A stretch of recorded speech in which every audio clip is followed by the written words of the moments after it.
Welcome back to our channel Vidya bridge. आज हम लोग सदिश से ही रिलेटेड एक टॉपिक पे बात करेंगे जो कहलाता है प्रक्षेप्य गति। प्रक्षेप्य गति क्या होती है? जिस तरीके से हम लोग जानते हैं कि जब कोई कण किसी रेखिक पथ पर गति करता है, किसी सरल रेखा पर गति करता है या सीधी रेखा पर गति करता है, तो वस्तु द्वारा की गई गति सरल रेखीय गति कहलाती है। उसी प्रकार से जब कोई लट्टू अपनी धुरी पर घूम रहा होता है ना, पंखा एक अक्ष के परितः घूम रहा होता है, तो इस प्रकार की गति रोटेशनल मोशन कही जाती है, घूर्णन गति कही जाती है। लेकिन अगर कोई स्प्रिंग एक स्थान पर कंपन कर रही हो तो वो कंपन गति कहलाती है। सिंपल पेंडुलम अपने घड़ी का पेंडुलम जो होता है अपने स्थान पर अप डाउन करता रहता है, अपनी गति को बार बार दोहराता रहता है, तो इस प्रकार की गति कहलाती है दोलनी गति। इस प्रकार से अनेक प्रकार की गतियां होती हैं। उसी में से एक प्रकार की गति है प्रक्षेप्य गति। प्रक्षेप्य गति क्या होती है? सबसे बड़ी बात, प्रक्षेप्य गति की बात करें तो जब हम किसी पिंड को ऊर्ध्वाधर ऊपर की ओर फेंकते हैं, ऊपर की दिशा में फेंकते हैं, है ना, तो वो पिंड एक स्थान से दूसरे स्थान पर स्थानांतरित हो जाता है। तो जब हम किसी पिंड को फेंकें और वह पिंड गुरुत्व के अधीन, है ना, वायुमंडल में गुरुत्व के अधीन कार्य करने लगे और वो एक वक्राकार पथ पर गति करने लगता है, गुरुत्व के अधीन एक वक्राकार पथ पर गति करता है, इस प्रकार की गति क्या कहलाती है? प्रक्षेप्य गति कहलाती है। तो आज हम लोग प्रक्षेप्य गति के बारे में ही बहुत सारी बातें चर्चा करेंगे, है ना, उड्डयन काल से लेकर के अधिकतम ऊंचाई और परास के बारे में 1 बाय 1 हम लोग सीखने वाले हैं।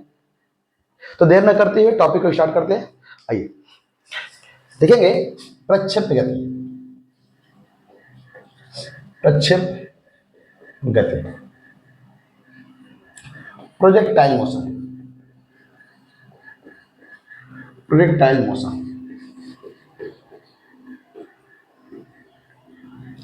प्रोजेक्टाइल मोशन क्या होता है? परिभाषा लिखते हैं? नहीं, पहले फिगर बना देते हैं, उसके बाद परिभाषा। देखिए, मान लेते हैं कि ये कोई पथ है, ठीक है, ये कोई हमारा पथ है द्विविमीय। इसे हमने x कह लिया, इसे हमने क्या कह लिया? y कह लिया। और इस तरीके अगर हमने मान लिया कि यहां से हम किसी वस्तु को प्रक्षेपित करें, ये वस्तु इस तरीके की गति करेगा, ठीक है। वस्तु का वेग जो है इस स्थान पर मान लें कि u है, तो देखिए ये जो कोण बनाएगा यहाँ पे थीटा कोण बनाएगा, तो इसके दो घटक निरूपित होंगे। पहला होगा u cos थीटा, दूसरा होगा u sin थीटा। इससे हम लोग कह देंगे ux बराबर, ये हमारा हो जाएगा uy बराबर। ये कहलाता है क्षैतिज घटक, इसे हम लोग कहते हैं क्षैतिज घटक। क्षैतिज घटक ये कहलाता है ऊर्ध्वाधर घटक। ऊर्ध्वाधर घटक, सॉरी, ऊर्ध्वाधर घटक। देखिए इस बिंदु पर अगर हम देखें,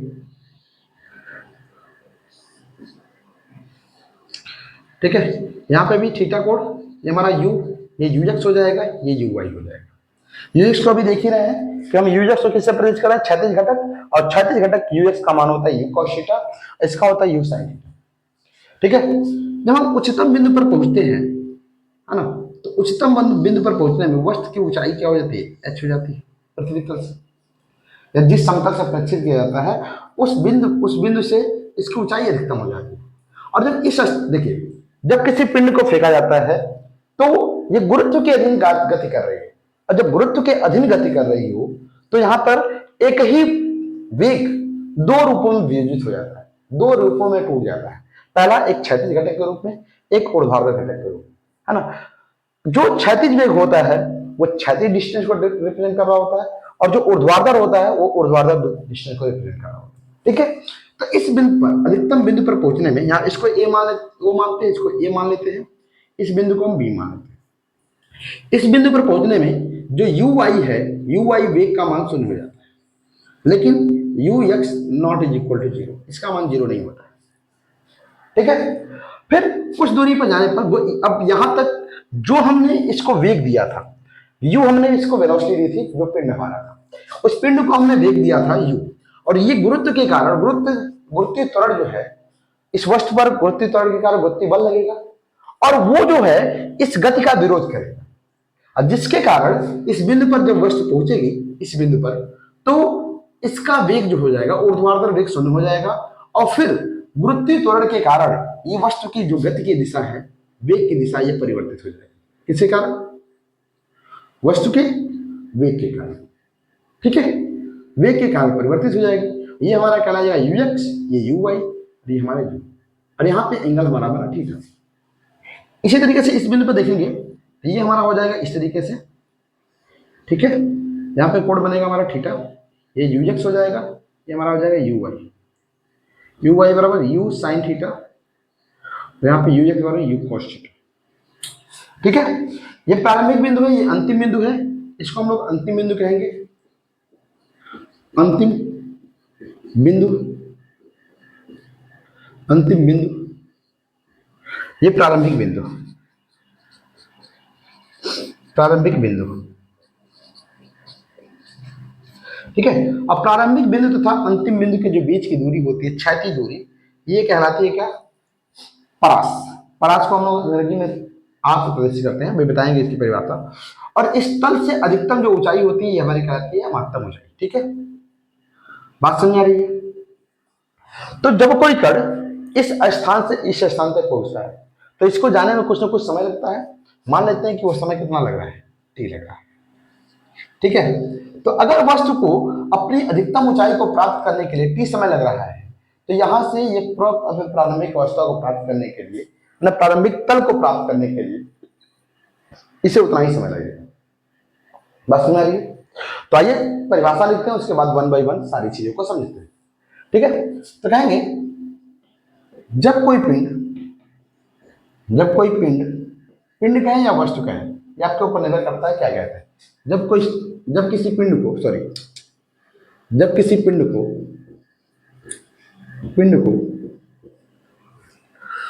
पिंड को एक प्रारंभिक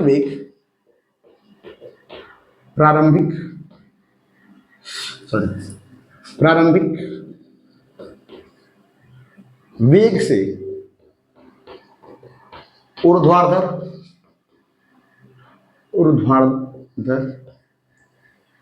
दिशा में फेंका जाता है,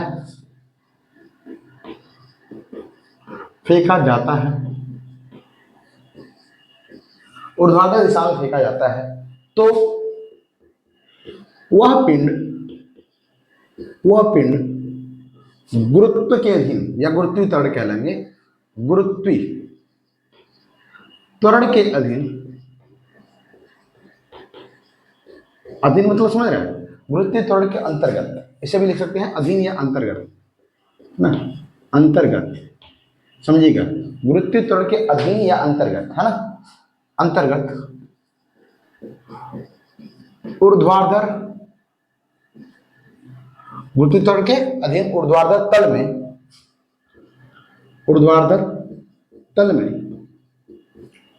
वक्राकार पथ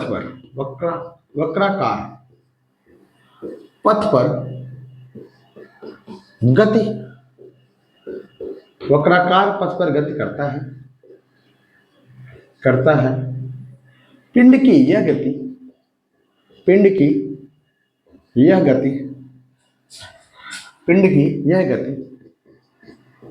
प्रक्षेप्य गति कहलाती है। ठीक है, प्रक्षेप्य गति कहलाती है। तथा वक्राकार पथ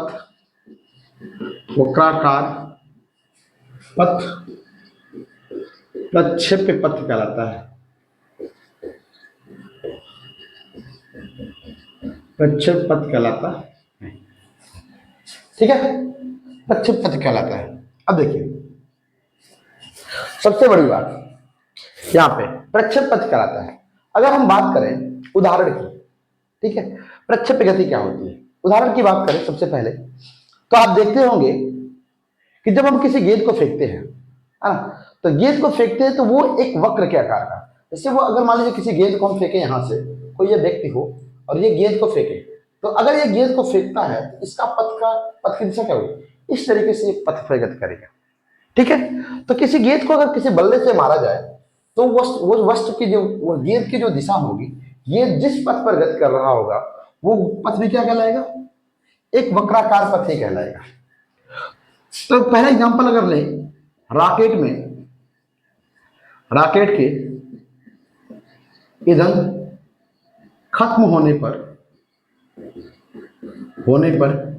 की गई गति,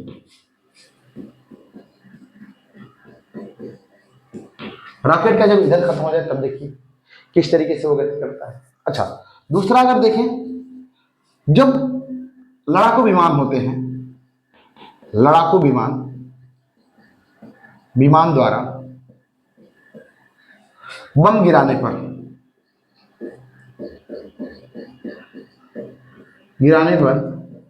बम की गति, जब बम गिराया जाता है तो आप देखते होंगे, अगर मान लीजिए कोई रॉकेट है और ये अगर रॉकेट है अगर बम गिराता है तो उसको अगर इस व्यक्ति मतलब इसको अगर बम गिराना हो इस स्थान पर तो ये बम को यहीं पे गिरा देता है, और ये जो है ये पिंड इस तरीके से प्रक्षेप की गति करके इस स्थान पर अपने मंजिल पर पहुंचता है। मतलब अगर किसी लड़ाकू विमान को बम को यहाँ पे प्रक्षेपित करना है, यहाँ पे छोड़ना है, तो वो इसको यहीं पर रिलीज कर देता है। ठीक, यहाँ पर रिलीज करेगा, उसके बाद ये जो बम है वो जाकर के यहाँ पर गिरेगा। ठीक है, तो ये क्या सा पथ है, देखिए ये परवलयाकार पथ है, बस यही है कि आधा पथ की बात कर रहा है, लेकिन ये भी तो वक्र है ये, तो ये भी एक परवलयाकार पथ की बात की जाती है।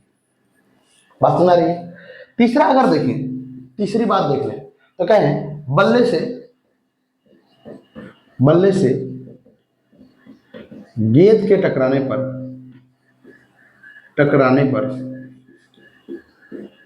पर की गई गति, ये सारी गतियां जो होती हैं ये परवलयाकार ही होती। ठीक है, इस प्रकार की गतियां परवलयाकार। जैसे आप देखते होंगे कोई जैवलिन थ्रो कर रहा, जैवलिन जब थ्रो किया जाता है तो वो भी एक परवलयाकार पथ भी होता है। वॉलीबॉल का खेलना, वॉलीबॉल जब फेंका जाता है, पास किया जाता है, तो वहां पे भी एक वक्राकार पथ का निर्माण होता है। जब हम फुटबॉल खेल रहे होते हैं तो वो भी एक वक्राकार पथ पे ही गति कर रहा होता है ना। तो इस तरीके से बहुत सारे उदाहरण है जो प्रक्षेप गति के को आप देख सकते हैं, दैनिक जीवन में आप इसका उपयोग करते हैं, है ना। जैसे मान लीजिए किसी को पास करना हो तो हम लोग किसी चीज को ऐसे फेंक देते हैं, जब ऐसे फेंका हमने तो वो कुछ ऊंचाई भी लिया, उस ऊंचाई भी ट्रेवल किया और डिस्टेंस भी ट्रेवल कर ली, तो इसका हम लोग डेली उपयोग करते हैं, लेकिन हम लोग समझ नहीं पाते हैं ये चीजें हैं क्या। तो अब जाकर समझ पाओगे कि ये जो है प्रक्षेप गति क्या कहलाती है ना, प्रक्षेप गति किस प्रकार की गति कहते हैं। ठीक, बात सुना रही है। आइए देखते हैं थोड़ा सा इसकी और उदाहरण। देखिए, अगर मान लीजिए कि कोई छत है, मान लेते हैं कि ये कोई छत है, इतना ऊंचाई का कोई छत है और ये हमारा तल है। ठीक है, और यहां पर एक व्यक्ति यहां पे खड़ा है, ये 2 बॉल लिया है, कितने बॉल लिया है, 2 बॉल, और 2 बॉल को ये क्या करता है, एक बॉल को ये प्रक्षेपित करता है इस दिशा में, और एक बॉल को बिना किसी बल द्वारा इसको क्या करता है, इसको गिरा देता है। तो एक बात बताइए, आपके दिमाग में क्या चल रहा होगा, यहां पर देखिए ये तो प्रक्षेपित गति हो गई, ये प्रक्षेपित गति हो गई, ये ux हो गया, uy हो गया, ये u हो गया। ठीक है, और यहाँ पे कितना हो गया, 0 थीटा, और यहाँ पर जो है ये तो एक रेखीय गति कर रहा है, गुरुत्व के अधीन, इस पर कोई बल नहीं लग रहा है, कोई वेलोसिटी नहीं है। तो अगर आपसे ये पूछे हम कि ये जो बॉल है ये जो गति कर रहा है प्रक्षेप पथ पर, और एक जो इसको सीधे गिराया जा रहा है, इन दोनों में से कौन सा गेंद पृथ्वी तल पर पहले पहुंचेगा, बताइए कौन सा गेंद पहले पहुंचेगा। ये अगर हम इसको नाम दे दें ए और बी, तो कौन सा पहले पहुंचेगा, ए या बी, बताइए, ए पहुंचेगा या बी पहुंचेगा। देखिए, बात एक है कि ये जो परवलयाकार पथ है इसको कुछ ना कुछ वेलोसिटी मिली होगी, और ये जो है ये मुक्त पथ पर गति कर रहा है, मुक्त रूप से, है ना, इस पर किसी प्रकार का बल नहीं, सिर्फ गुरुत्वीय त्वरण के अधीन कार्य कर रहा है, गुरुत्वीय बल पे कार्य कर रहा है। तो ये जो है ये जो पृथ्वी पर गति कर रहेगा, और यहाँ पर 2 वेलोसिटी एक साथ इस पे वर्क कर रही है, जिसके कारण से ये दोनों की दोनों गेंद एक ही समय पर पृथ्वी तल पर पहुंचेंगे। तल पर पहुंचेंगे। अच्छा, आपके दिमाग में ये बात आ रही होगी जो ये गेंद है इसको तो दूरी कम तय करनी है, ये तुरंत गिर जाएगा, है ना, ये इसको दूरी ज्यादा तय करनी है, ये बाद में आएगा। देखिए ऐसा नहीं, ठीक है, क्योंकि इसके बाद वेलोसिटी है, इसके बाद डबल वेलोसिटी है, एक क्षैतिज और ऊर्ध्वाधर, हॉरिजॉन्टल और वर्टिकल दोनों वेलोसिटी, है ना, ये दो वेलोसिटी के अलाउंग कवर कर रहा है, और यहाँ पर ये सिर्फ मुक्त पथ के अलाउंग कर रहा है। ठीक है, तो ये दोनों के दोनों ही जो पिंड होंगे समतल पृष्ठ पर, जो पृथ्वी तल होगा उस तल पर, ये दोनों एक ही अवस्था में एक ही साथ पहुंचेंगे, है ना, इसमें कोई टाइम डिफरेंस नहीं होगा। अगर एक ही तल से गिराए जाते हैं तो एक ही ऊंचाई, समान ऊंचाई से गिराए जाते हैं, समान समय, बस ये हो कि दोनों की टाइमिंग क्या हो, बराबर है, एक ही समय पे गिराए। बात समझ आ रही है? चलिए इसी को देखते हुए आगे हम लोग अगली टॉपिक पढ़ते हैं, प्रक्षेप गति में ही प्रक्षेप पथ। पहले देख लेते हैं प्रक्षेप पथ क्या होता है, उसके बाद पहले देखते हैं प्रक्षेप पथ क्या होता है। प्रक्षेप पथ इंग्लिश में कहते हैं प्रोजेक्टाइल पथ, प्रोजेक्टाइल पाथ, प्रोजेक्टाइल पाथ। ठीक है, प्रोजेक्टाइल पाथ, क्या प्रोजेक्टाइल पाथ कहलाता है भाई? देखिए, जब कोई पिंड वृत्ताकार, ऐसे हम इसको प्रतिच्छेदित किया, हवा में प्रतिच्छेदित किया, तो हवा में प्रतिच्छेदित किया तो यहां से ये पिंड निकला, और जिस पथ पर इसने गति किया, ये पूरा का पूरा पथ, जिस पथ पर ये चला वही पथ क्या कहलाया? प्रक्षेप पथ कहलाया। जब प्रक्षेप पथ कहलाया तो यहाँ पे देखिए विस्थापन दो प्रकार के, एक तो x अक्ष पे विस्थापन है 0 से लेकर b तक, और एक जो है अगर हम इसको कहें a माने, इसको p माने, तो p से a बिंदु पर ये y अक्ष विस्थापन है। तो प्रक्षेप पथ पर दो प्रकार के विस्थापन पाए जाते हैं, एक ऊर्ध्वाधर और एक क्षैतिज, हॉरिजॉन्टल और वर्टिकल। बात समझ आ रही है? तो चलिए आइए देखते हैं। कहेंगे जब किसी कण, जब कोई कण, ऐसे लिखें, जब कोई कण प्रक्षेप पथ पर गति करता है तो वस्तु का वेग, कण का वेग, ऐसे लिखेंगे, कण ले रहे हैं ना, कण का वेग दो घटक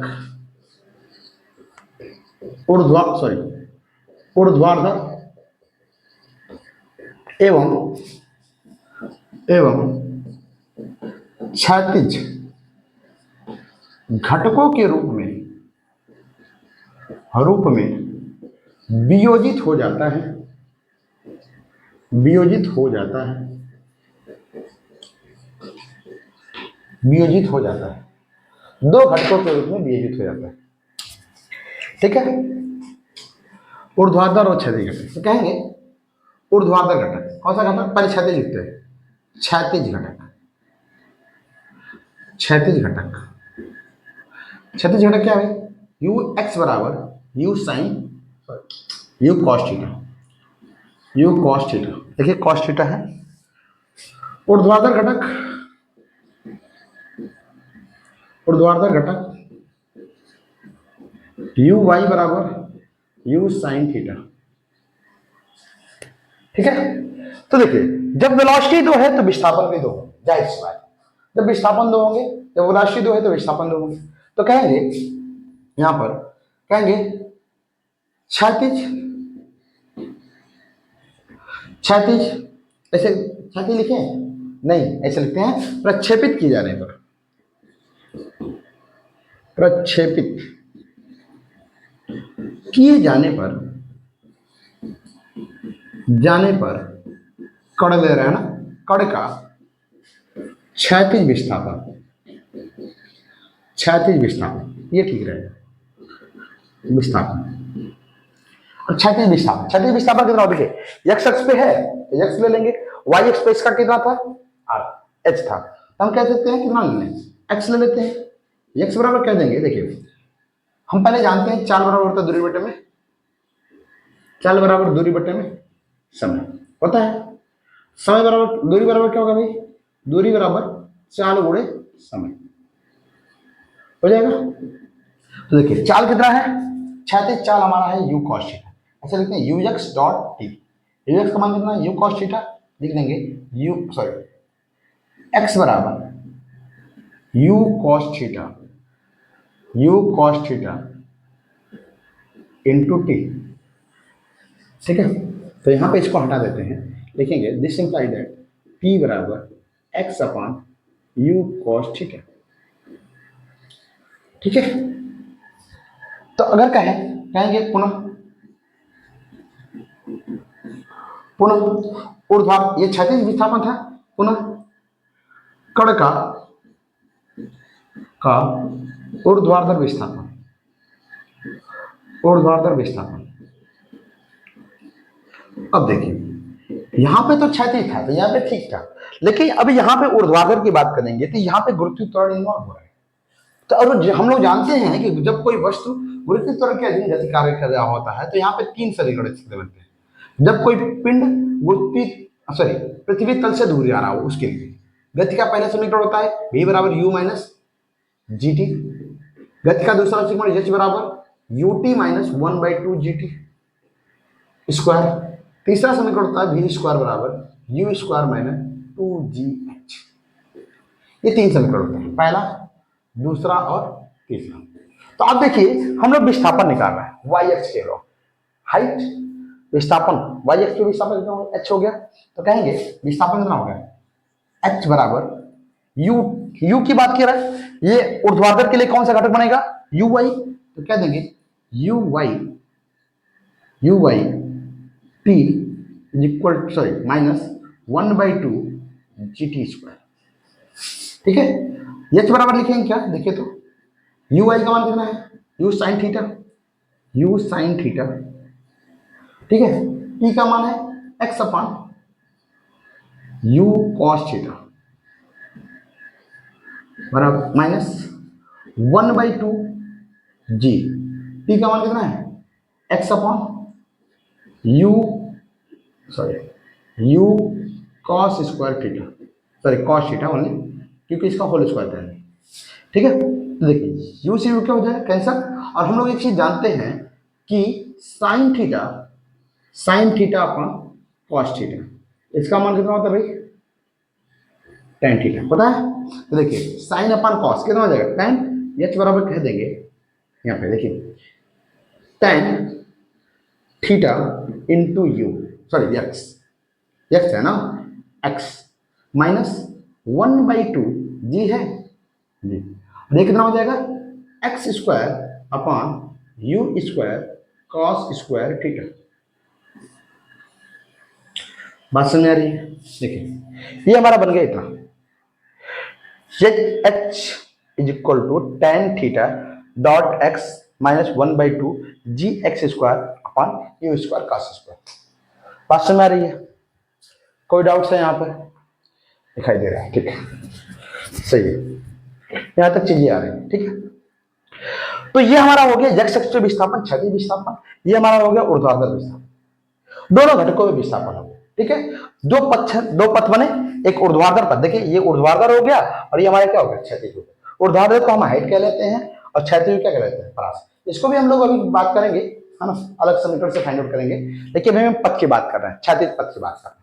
बात समझ आ रही है, क्षैतिज पथ हमारा हो गया u बराबर यू एक्स बराबर यू एक्स इंटू टी, तो हमने कह दिया u बराबर you cos theta into T, और ये हमारा हाइट हो गई ऊर्ध्वाधर पथ पे विस्थापन। ठीक है, दूसरा हम लोग देखते हैं अगला, ये तो हमारा हो गया पथ, दूसरा देख लेंगे हाइट या पहले उड्डयन काल देखते हैं, उसके बाद हाइट देखेंगे, फिर उसका परास देख लेंगे। ठीक है, पहले उड्डयन काल देखते हैं। अब देखिए उड्डयन काल क्या होता है, हेडिंग हमारी होगी उड्डयन काल, उड्डयन काल, flight time, flight time of projectile motion, projectile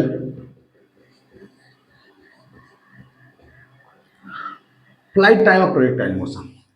देखिए फ्लाइट टाइम क्या होती है, जब यहां पे हमने किसी कण को लिया और हमने प्रक्षेपित कर दिया, और ये कण इस समतल पृष्ठ से, ये हमारा समतल पृष्ठ था, इस समतल पृष्ठ से उच्चतम बिंदु तक पहुंचा, है ना, देखिए उच्चतम बिंदु तक पहुंचता, और पहुंचने के बाद पुनः यह समतल पृष्ठ पर परवलयाकार पथ बना रहा है। यहाँ पे परवलयाकार पथ है, वक्राकार पथ, परवलयाकार पथ पर यह गति करते हुए पुनः जब तक समतल पृष्ठ पर नहीं पहुंच जाता है ना, समतल पृष्ठ पर जब पहुंचेगा उसके बीच का जो समय होगा वही समय हमारा कहलाएगा क्या, उड्डयन काल।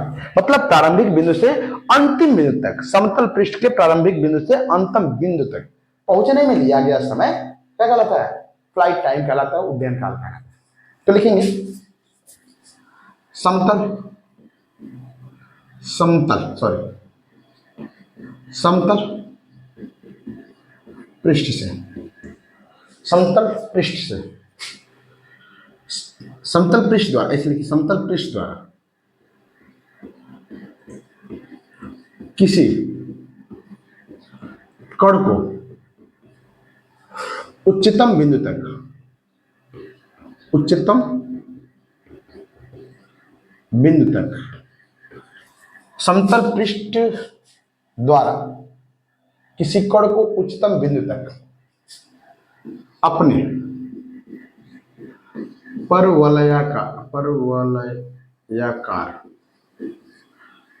परवलयाकार, ठीक है, पथ द्वारा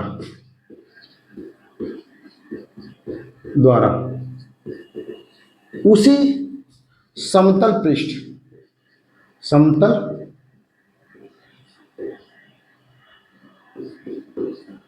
पृष्ठ, समतल पृष्ठ पर, समतल पृष्ठ द्वारा किसी कण को उच्चतम बिंदु तक अपने परवलयाकार पथ द्वारा उसी समतल पृष्ठ पर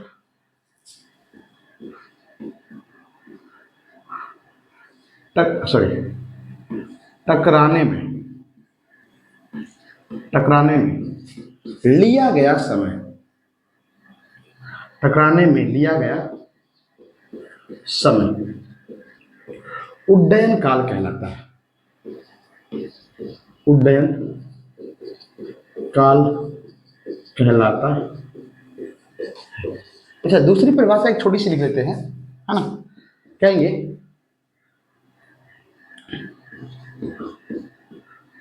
प्रारंभिक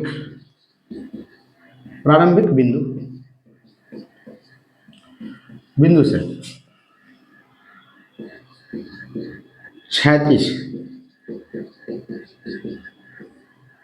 क्षैतिज तल में अंतिम बिंदु तक पहुंचने में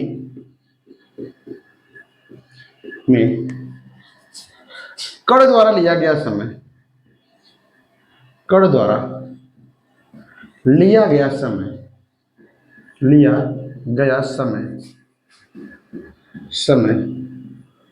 उड्डयन काल या आवर्त काल कहलाता है।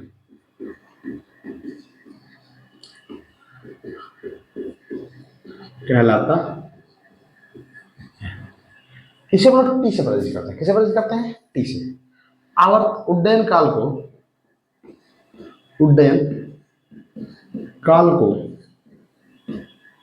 को टी से प्रदर्शित किया जाता है, टी से प्रदर्शित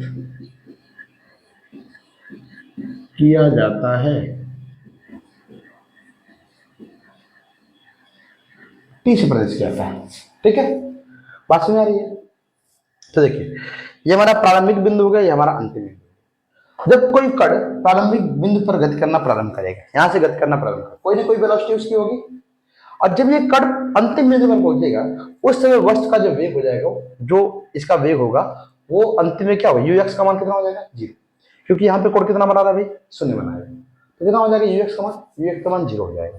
तो कहेंगे गति के प्रथम समीकरण से, गति के प्रथम समीकरण, गति का पहला समीकरण क्या है भाई? देखिए तो v बराबर u माइनस dt। अभी यहाँ पे देखा हमने u माइनस dt, समझ में आ रही है? तो देखिए हम क्या करेंगे, देखिए जब हम यहाँ से पहली बात तो समय ले लेते हैं, अब आप काल तो ले नहीं रहे हैं, हम लोग लेंगे क्या, समय। यहां से यहां तक पहुंचने में लिया गया समय, यहां पर इसका वेग कितना है, यूएक्स कॉस थीटा, और यहां पर इसका वेग कितना है, 0 है। तो प्रारंभिक वेग हमारा कुछ ना कुछ होगा, अंतिम वेग कितना हो जाएगा, 0। इसीलिए लेंगे यू का मान you cos theta minus G T, ये माइनस इधर आएगा तो प्लस हो जाएगा, जी टी बराबर यू कॉस थीटा, टी बराबर कितना हो जाएगा भाई, you cos theta upon G. ठीक है, तो कहेंगे ये तो यहां से यहां का समय हो गया, और जितना समय ओ से ए बिंदु तक पहुंचने में लगेगा उतना ही समय ए से बी बिंदु तक पहुंचने में लगेगा। ठीक है, ये तो समय हो गया, तो कहेंगे उड्डयन काल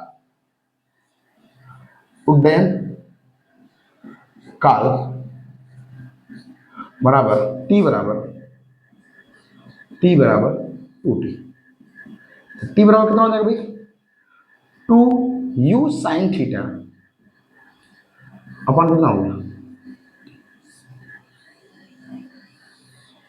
ये हमारी बनी फ्लाइट टाइम।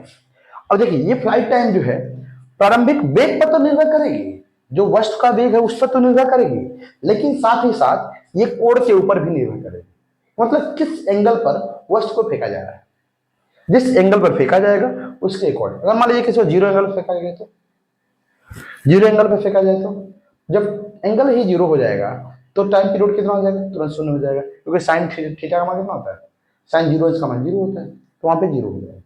ठीक है, मतलब कोई भी पथ समतल में ही गति करेगी, पृथ्वी तल पर ही गति करेगी। ठीक है, बात समझ आ रही है उड्डयन काल की बात, बोलिए कोई डाउट है यहाँ पर। चलिए आगे चलते हैं। उड्डयन काल के बाद अगली प्रॉपर्टी हमारी आती है, अगली प्रॉपर्टी हमारी आएगी महत्तम ऊंचाई, या उस जिसे हम कहते हैं प्रक्षेप्य की ऊंचाई, प्रक्षेप्य पथ की ऊंचाई।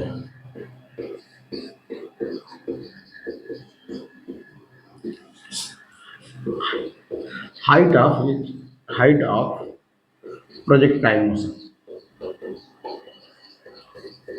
प्रोजेक्टाइल मोशन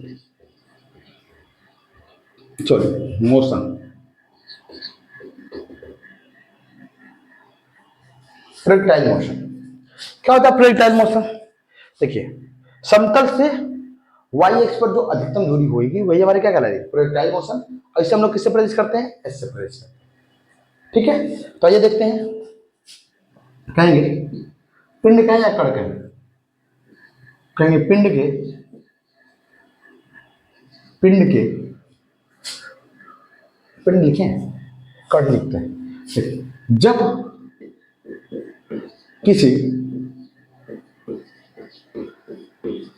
कण को ऊर्ध्वाधर ऊपर की दिशा में, ऊर्ध्वाधर ऊपर की या ऊर्ध्वाधर दिशा में प्रक्षेपित किया जाता है, प्रक्षेपित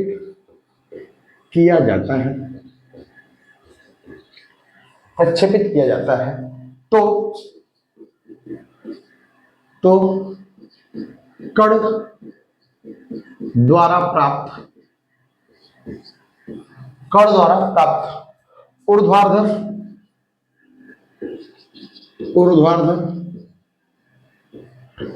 महत्तम ऊंचाई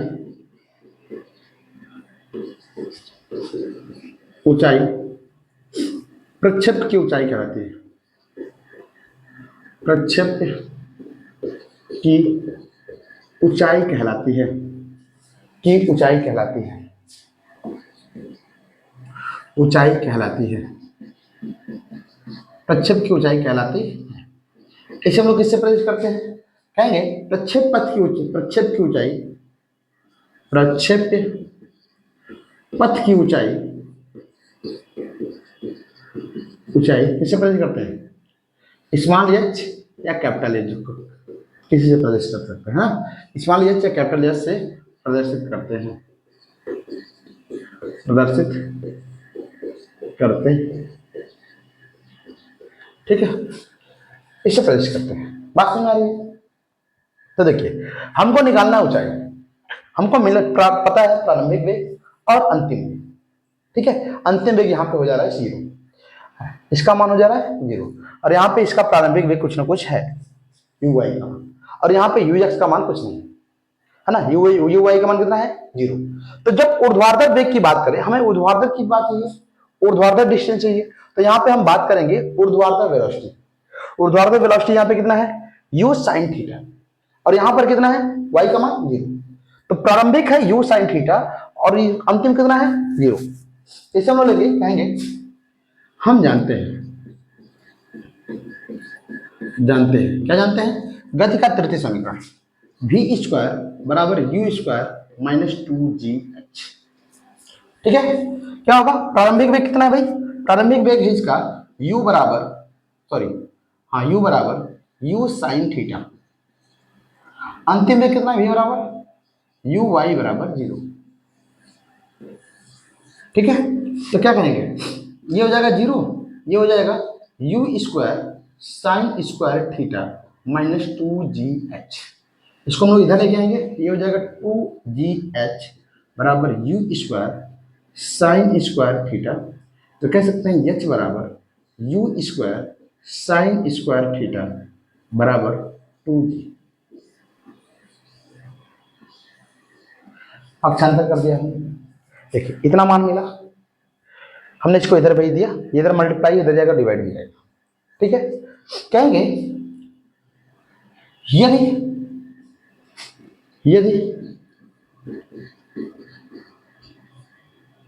पिंड को अधिकतम ऊंचाई प्राप्त करनी हो तो अगर मान लीजिए कि इसी वेग पर, ये जो वेग हमारा u है, वस्तु का वेग इतना ही हो और हमारा जो पिंड हो उसको अधिकतम ऊंचाई प्रदान करनी, तो क्या कर सकते हैं, कंडीशन क्या होगी। देखिए यहां पे भी जो ऊंचाई है ये किसके ऊपर डिपेंड कर रहा है, थीटा के ऊपर। और सबसे बड़ी बात ये होती है कि साइन थीटा का मान, अब इसका मान जो है ऊंचाई, ये साइन थीटा के मान पर ऊपर निर्भर करे। और हम लोग को पता है, अगर नहीं पता है तो आप पता करिए, है ना, ट्रिग्नोमेट्री की हमारी वीडियो उसको जाकर देखिए एक बार। साइन थीटा बराबर हम जानते हैं कितना, साइन 0 इसका मान होता है 0, साइन 30 का मान होता है 1/2, साइन 45 का मान होता है कितना 1/√2, साइन 60 का मान होता है कितना √3/2, साइन 90 का मान जो होता है वो 1 होता है। ये जो मान होता है ये अधिकतम होता है, सबसे बड़ा मान होता है। तो यदि अगर हम थीटा का मान 90 डिग्री रखते हैं तो वस्तु की ऊंचाई अधिकतम होगी। ठीक है, वस्तु की ऊंचाई क्या होगी, अधिकतम होगी। अधिकतम इस कारण से होगी कि ये जो इसका वेग है, देखिए जब हम इसको किसी एंगल में फेंक रहे हैं, जब किसी एंगल में फेंक रहे हैं, है ना, तो इसका मान 2 घटकों में विभाजित हो जा रहा है। लेकिन जब हम इसको 90 डिग्री में फेंकेंगे उस समय जो क्षैतिज घटक का मान होगा, क्षैतिज घटक की जो वेलोसिटी हो जाएगी वो होती है यू एक्स बराबर यू कॉस थीटा। अब थीटा का मान कितना हो जाएगा 90, तो cos 90 का मान 0। तो यहाँ पर क्षैतिज घटक, ये जो वेलोसिटी 2 घटकों में विभाजित हो रही है, ये वेलोसिटी 2 घटक में विभाजित नहीं होगी, और उसके द्वारा एक घटक के द्वारा ही ये वस्तु अपनी महत्तम ऊंचाई को प्राप्त कर पाएगी। ठीक है, तो कह पाएंगे हो तो थीटा बराबर कितना होना चाहिए 90, कहेंगे तब एच मैक्स बराबर स्मॉल एच लीजिए कैपिटल एच लीजिए, U square sine 90 whole square upon 2g, H max बराबर U square into 1 upon 2g, H max बराबर कह लेंगे यू स्क्वायर अपन 2g। ठीक है, तो यदि किसी वस्तु को एक निश्चित वेग के पर ही अगर अधिकतम ऊंचाई को प्राप्त करानी हो तो उसे हम 90 डिग्री में फेंकेंगे, और जब 90 डिग्री में फेंकते हैं तो वस्तु पुनः हमारी, मतलब जिस स्थिति से हम फेंकते हैं वो वस्तु पुनः उसी स्थिति को प्राप्त हो जाती है, मतलब उसमें कोई विस्थापन देखने को नहीं मिलता है। और क्षैतिज विस्थापन कोई नहीं होता है, ऊर्ध्वाधर विस्थापन तो होगा लेकिन क्षैतिज विस्थापन कोई नहीं होता, शून्य होता है क्षैतिज विस्थापन। बात समझ आ रही है? चलिए अगला देखते हैं, ये लास्ट पॉइंट होगी, है ना, प्रक्षेप्य गति की ये लास्ट पॉइंट होगी। अगला हम लोग देखेंगे परास। परास जो होता है वो रेंज कहलाता है, इंग्लिश में हम लोग रेंज कहलाते हैं, और वही रेंज को हम लोग कहते हैं क्षैतिज। जैसे देखिए प्रक्षेप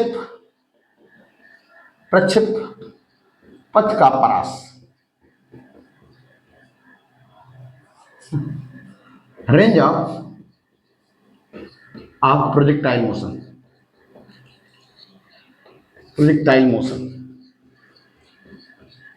रेंज ऑफ प्रोजेक्टाइल मोशन। देखिए जब कोई कण ले, है ना, और किसी कण को यहां से हमने फेंका तो ये प्रारंभिक अवस्था से अंतिम अवस्था तक पहुंचा, तो उड्डयन काल में जितनी दूर तक रहा और समतल पृष्ठ से निकला, और जब समतल पृष्ठ पर टकराएगा तो प्रारंभिक बिंदु और अंतिम बिंदु के बीच की जो क्षैतिज दूरी होगी वही हमारी क्या कहलाती है, प्रक्षेप पथ की क्षैतिज दूरी या परास कहलाती है। ठीक है, तो कहेंगे जब कोई कण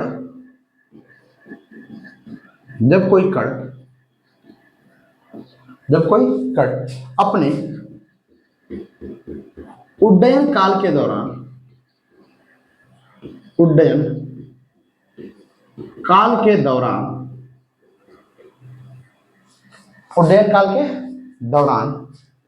कण द्वारा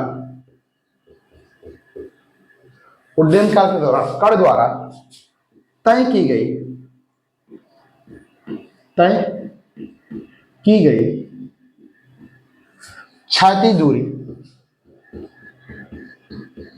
क्षैतिज दूरी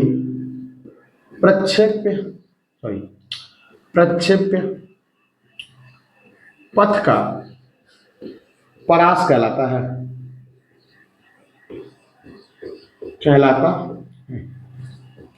इसे कैपिटल आर से प्रदर्शित करते हैं,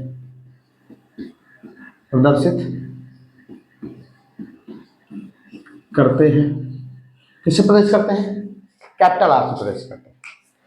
बात समझ आ रही है, इसको कैपिटल आर से प्रदर्शित करते हैं। इसके लिए देखिए हम लोग जानते ही हैं चाल बराबर होता है कितना, चाल बराबर होता है दूरी बटे में समय। क्या निकालना है, क्षैतिज दूरी, तो कह देंगे क्षैतिज दूरी बराबर, देखिए ये क्या हो जाएगा, चाल है ना, कह देंगे क्षैतिज चाल समय, यहां से यहां तक चलने में दूरी जो होगी क्या होगी, उड्डयन काल, ये हो जाएगा। ठीक है, तो देखिए फॉर्मूला लिखते हैं, क्षैतिज दूरी बराबर क्षैतिज चाल में वेग कह लेंगे, क्षैतिज वेग गुणे उड्डयन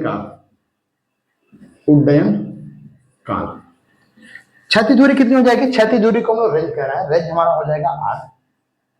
ठीक है, क्षैतिज वेग कितना हो जाएगा, क्षैतिज वेग हमारा है यू एक्स, ठीक है, और इनटू उड्डयन काल कितना है, उड्डयन काल हमने लिखा है टी बराबर अभी में कितना पड़ा है, देखो 2u साइन थीटा अपन कितना जी, ये पढ़े हम लोग, बताइए, तो कह लेंगे 2u साइन थीटा अपन कितना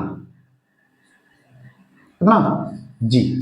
यू एक्स का मान कितना है, यू एक्स का मान हम लोग जानते हैं you sine theta, U cos theta, है ना, देखिए यहाँ पे दिया है यू कॉस थीटा, तो लिख लेंगे आर बराबर यू एक्स इंटू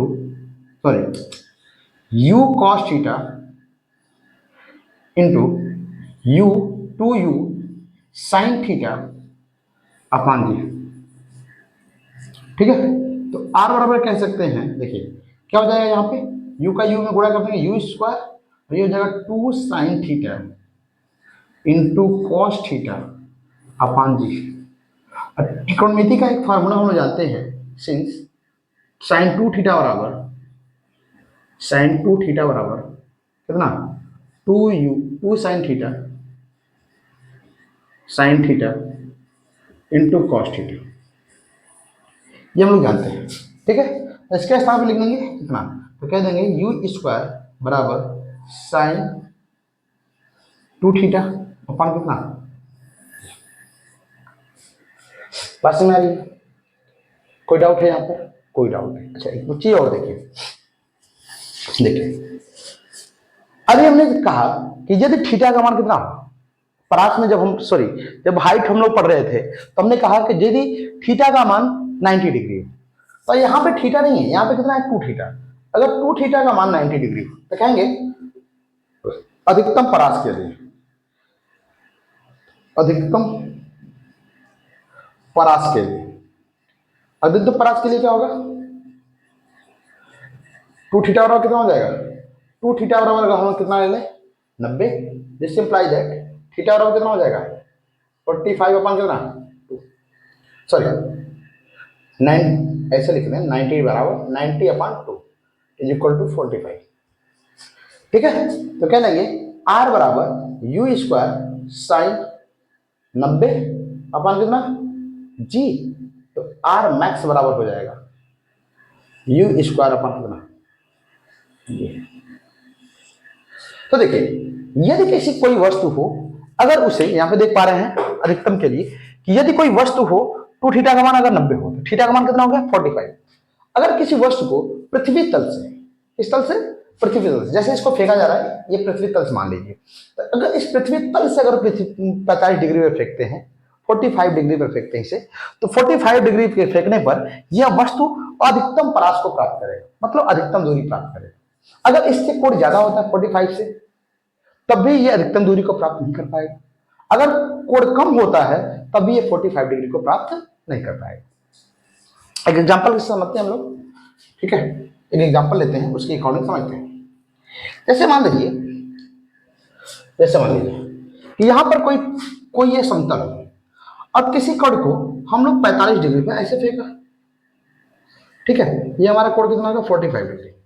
अगर यहीं से इसको हम 60 डिग्री पर फेंकते हैं तो ये कोण इससे विस्थापित होकर ऐसे आएगा, और अगर इसको 30 डिग्री पर फेंकते हैं तब भी ये इधर आ जाएगा। ठीक है, अगर 30 डिग्री फेंकते हैं तभी इसी अवस्था को प्राप्त करेगा। बात समझ आ गई? कोई डाउट है यहाँ पे? देखिए अगर 30 डिग्री में फेंकते हैं तभी इसी पोजीशन को प्राप्त करेगा। अगर 60 डिग्री 45 डिग्री फेंकेंगे, सॉरी 30 पे और 60 पे, अगर इन दोनों कोणों में फेंकते हैं तो ये एक ही पोजीशन को प्राप्त करेगा। लेकिन 45 पर अगर फेंकते हैं तो ये सबसे अधिकतम परास को प्राप्त करेगा। बात समझ आ रही है? तो 45 डिग्री अधिकतम परास के लिए एक यूनिक मान, ठीक है। अब लेकिन मान लीजिए कोई फुटबॉल वाला व्यक्ति हो, फुटबॉल खेल रहा है, अब फुटबॉल खेल रहा है, उसे एक किक में अपने गोल को प्राप्त करना है ना, तो अधिकतम परास की आवश्यकता होगी। तो वो उस कोण को 45 डिग्री पर अगर हिट करता है फुटबॉल को 45 डिग्री पर हिट करता है तो वो अधिकतम परास को प्राप्त कर पाएगा। लेकिन अगर मान लीजिए यदि हम ये मान कि ये कोई तल है और यहां पर कोई लड़का है, ये वॉलीबॉल खेल रहा है और इसको अधिकतम पास करना है, तो क्या ये 45 डिग्री में फेंकेगा? नहीं। हमने कहा था कि यदि अगर समतल पे हो, कहां पे हो? समतल पे। अगर समतल पे ये थ्रो करना हो, समतल से हिट करना है किसी बॉल को, तो वो 45 डिग्री पर अगर हिट करें तो वो अधिकतम दूरी को प्राप्त करेगा।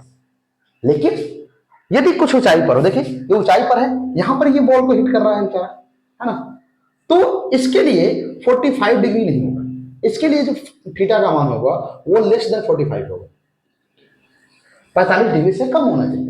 ठीक है, हाइट के अकॉर्डिंग, है ना, जैसे जैसे जितनी ज्यादा हाइट होगी उतना थीटा का मान कम होना चाहिए। ठीक है, तो उतना ही 45 डिग्री से उस थीटा का मान कम होना चाहिए, जितना ज्यादा हाइट हो उसके अकॉर्डिंग। यहाँ पे थीटा का मान 45 डिग्री कम होना चाहिए। आपने वो सुना होगा एक चीज, नीरज चोपड़ा का नाम सुना होगा।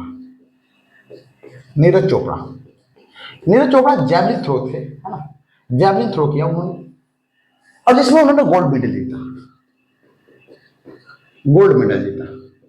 तो ऐसा नहीं है, आपके दिमाग में ये बन रहा होगा कि हमने बता दिया कि 45 डिग्री पर अगर किसी चीज को थ्रो किया जाए तो वो सबसे अधिकतम परास जाता है। और इन्होंने जब गोल्ड मेडल जीता था तो शायद 88 समथिंग कुछ ऐसे कितने मीटर की जैवलिन थ्रो किया था। ठीक है, इतना थ्रो किया था। तो क्या उन्होंने 45 डिग्री में फेंका था? नहीं। जब जैवलिन थ्रो किया जाता है तो आप देखते होंगे कि जैवलिन थ्रो को हाथ में लेकर करते हैं, तो इसकी जो हमारे हाथ की जो ऊंचाई होती है वो पृथ्वी तल से कुछ ज्यादा ऊंचा होती है। ठीक है, तो अभी हमने बताया कि यदि हम पृथ्वी तल से कुछ ऊंचाई पर अगर हम जैवलिन थ्रो मतलब किसी भी चीज को थ्रो कर रहे हैं पृथ्वी तल के कुछ ऊंचाई से, तो उसका मान होना चाहिए, थीटा का मान 45 डिग्री से कम होना चाहिए। तो नीरज चोपड़ा ने जो ये गोल्ड मेडल जीता इतना जैवलिन थ्रो करके, इनकी जो एंगल थी उस समय ये 34 डिग्री से लेकर के 36 डिग्री के बीच में ऐसे कुछ थी। ये अनुमान लगाया जाता है अप्रॉक्स, मतलब उनका जो एंगल था, जिस एंगल पे वो थ्रो कर रहे थे जैवलिन, इस तरीके से तो जैवलिन को उन्होंने थ्रो किया तो उस समय जो थीटा का मान था वो 34 टू 36 डिग्री था। इसमें देखिए थीटा का मान अभी मैंने बताया कि यदि हम पृथ्वी तल से कुछ ऊंचाई पर लेते हैं, पृथ्वी तल से ऊंचाई पर ले तो थीटा का मान कम हो जाएगा। नहीं तो पृथ्वी तल से अगर किसी वस्तु को अधिकतम ऊंचाई तक पहुंचाना है तो उस समय तो एक्यूरेसी कितनी होगी? 45 डिग्री ही होगी। 45 डिग्री पर अगर किसी वस्तु को पंच करते हैं, हिट करते हैं, तो वस्तु अधिकतम रेंज को प्राप्त कर पाएगा। ठीक है, बात समझ आ रही है? एज एग्जाम्पल, जैसे मान लीजिए किसी कोई शूटर हो, अगर किसी को शूट करना हो, है ना, कोई बंदर है बेचारा घूर रहा है और उसको शूट कर रहा है, तो वो भी तो प्रक्षेपित पथ पे जा रहा है, तो उसको शूट करने के लिए वो भी एक परास के अकॉर्डिंग से जा रहा है गोली, है ना, तो उसको भी एक अजम्पशन के थ्रू मानना पड़ेगा। बात समझ आ रही है? मतलब किस एंगल पे अगर हम शूट करते हैं तो वहां पे जाकर लगेगी, उसके लिए भी अलग है। बंदूक को एकदम नीचे से थोड़े चलाएंगे। बात समझ आ रही है? तो ये सारी चीजें अलग अलग हैं और आई होप आपको एग्जाम्पल से भी समझ में आए प्रक्षेप्य गति के। और बहुत सारे एग्जाम्पल तो आपको दैनिक जीवन में भी देखने को मिलेंगे। डेली आप किसी न किसी चीज को एक स्थान दूसरे स्थान पे थ्रो कर रहे होंगे, है ना, किसी चीज को मारना, किसी व्यक्ति को मारना, है ना, कंकड़ मारना या कुछ भी, है ना, थ्रो करना, ये सारी चीजें आपके जीवन में लगी होंगी। तो आप यहाँ पे देख पा रहे हो कि अगर किसी चीज को बहुत लंबे दूर तक फेंकना है, कभी कभी दो बच्चे होते हैं वो ये मतलब डिस्कस करने लगते हैं, चलो इस चीज को फेंकते हैं और देखते हैं ये वस्तु कितने दूर तक जाती है। ठीक है, तो अगर आपको कोई दो बच्चे हो अगर वीडियो देख रहे हैं हमारी, तो आप समझिएगा कि अगर किसी वस्तु को दूर तक फेंकना हो तो अब जाहिर सी बात है पृथ्वी तल से ऊंचाई पे है, तो अगर आप 45 डिग्री से थोड़ा कम एंगल लेते हैं और उस एंगल पर किसी चीज को थ्रो करते हैं तो वस्तु अधिकतम दूरी को प्राप्त करेगी। ठीक है, आई होप आपको चीजें समझ में आ रही होंगी और ये इस चैप्टर की लास्ट वीडियो है। ठीक है, आगे हम लोग कुछ अलग वीडियो देखने वाले हैं, वीडियो पढ़ेंगे। ठीक है, चीजें समझ में आ ही रही हैं आपको? कोई दिक्कत हो तो आप कमेंट बॉक्स में कमेंट कर सकते हैं। ठीक है, और आप कमेंट करेंगे तो हमें लगेगा कि आप हमारी पूरी वीडियो देखेंगे। ठीक है, चलिए मिलते हैं अगली वीडियो में, तब तक के लिए देखते रहिए विद्या बिच। थैंक्स फॉर वॉचिंग विद्या बिच। ओके।